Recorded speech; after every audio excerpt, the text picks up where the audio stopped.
4p per packet of 20 cigarettes.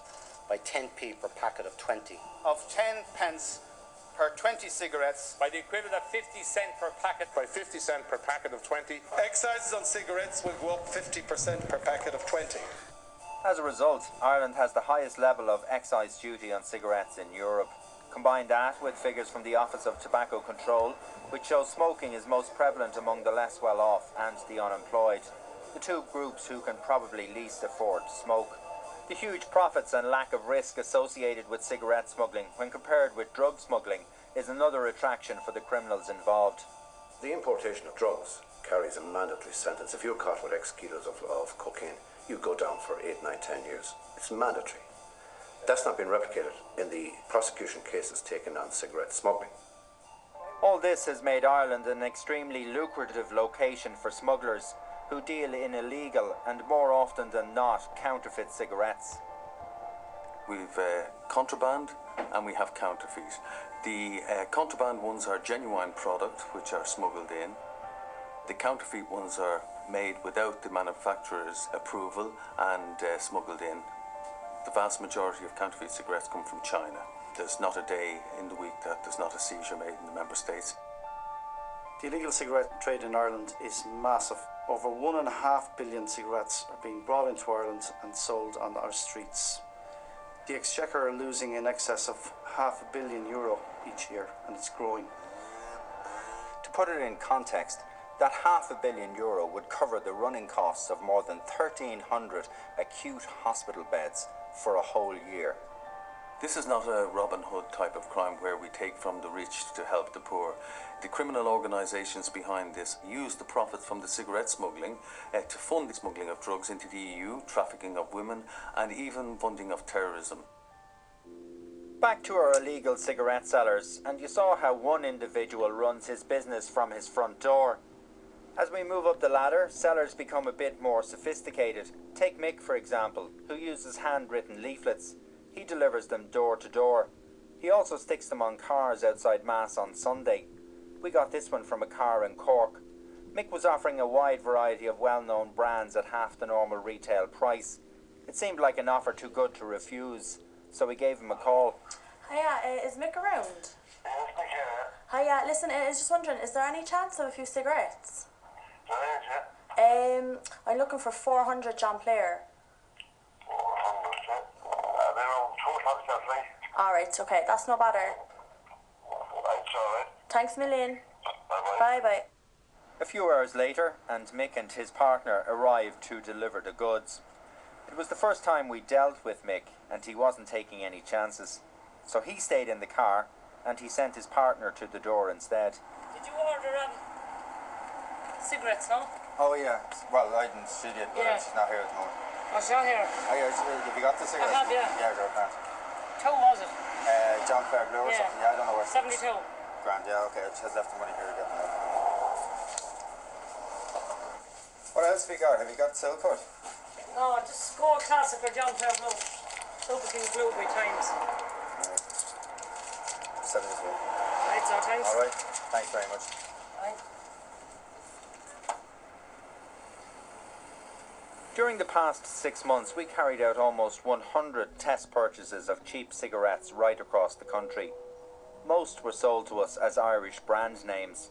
However, when we asked one manufacturer to have a look at them, it turned out more than 90% were counterfeit. A lot of them had been packed by hand, which would indicate that they have originally come from China. Due to the unregulated nature of the ingredients of counterfeit cigarettes, it is not uncommon to find unusual ingredients.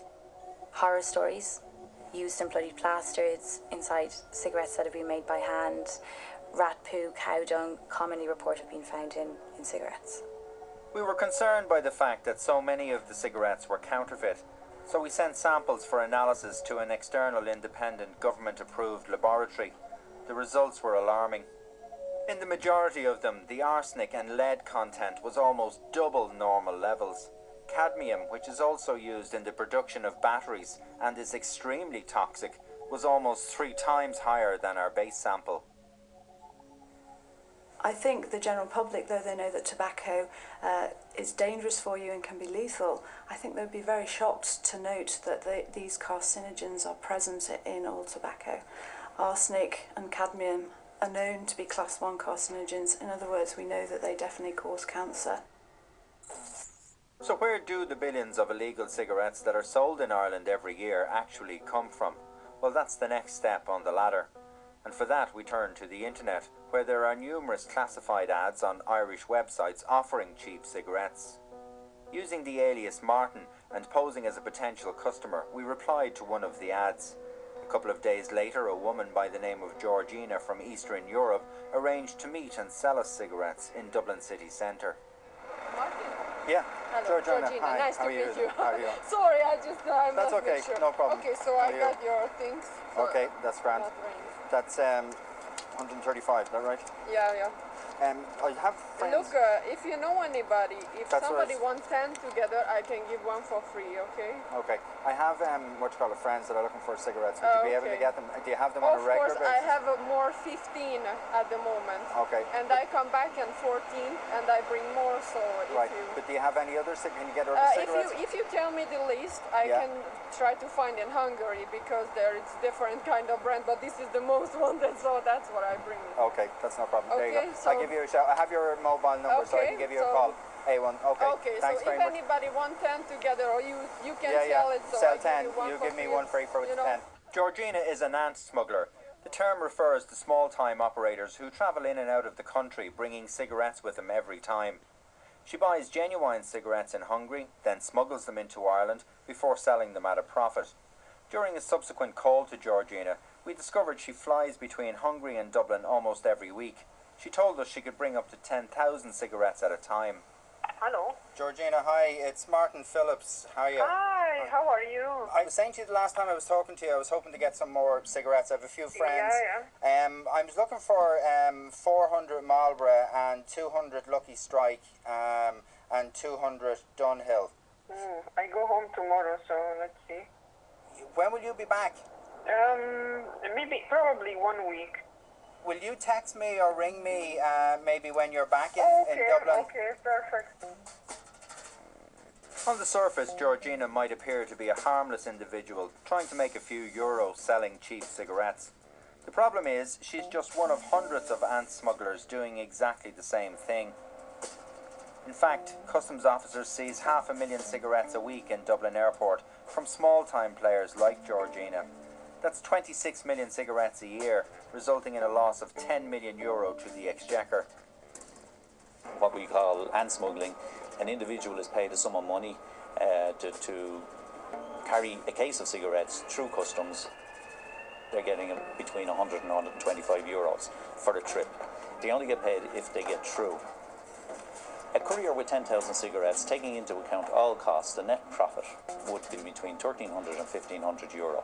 Customs officers in Dublin Airport regularly set up specific operations to target ant smugglers. Chapping the denim jeans here over against the wall.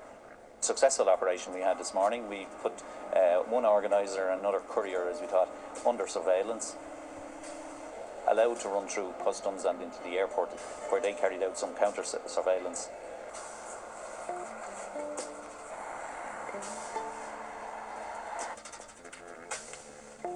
Right.